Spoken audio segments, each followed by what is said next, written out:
नमस्कार दोस्तों। लोकसभा चुनाव को लेकर पूरे देश में सरगर्मियां तेज हैं। सत्ताधारी भारतीय जनता पार्टी समेत सभी राजनीतिक दल चुनाव की तैयारियों में लगे हुए हैं।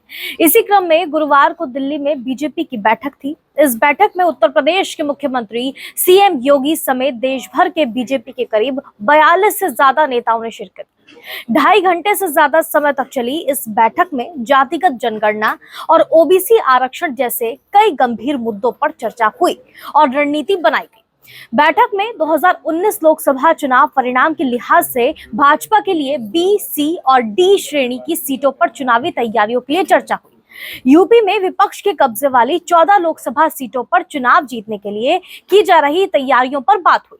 लोकसभा चुनाव के मद्देनजर यूपी में जाट, गुर्जर, कुर्मी, यादव, मौर्य, शाक्य, सैनी, कुशवाहा, निषाद, राजभर सहित पिछड़े वर्ग के कई समाजों के सामाजिक सम्मेलन कराने की योजना बनाई गई।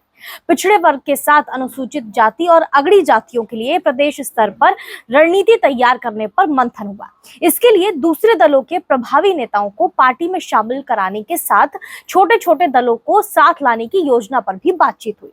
सूत्रों के मुताबिक प्रदेश में ओबीसी आयोग का गठन भी जल्द हो सकता है।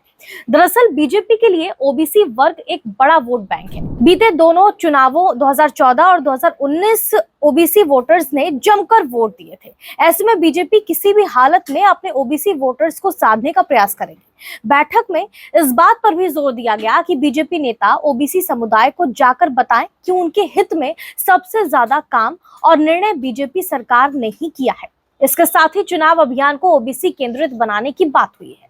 अब देखना होगा कि क्या ओबीसी का ये कार्ड बीजेपी के लिए फायदेमंद साबित हो पाता है या फिर नहीं।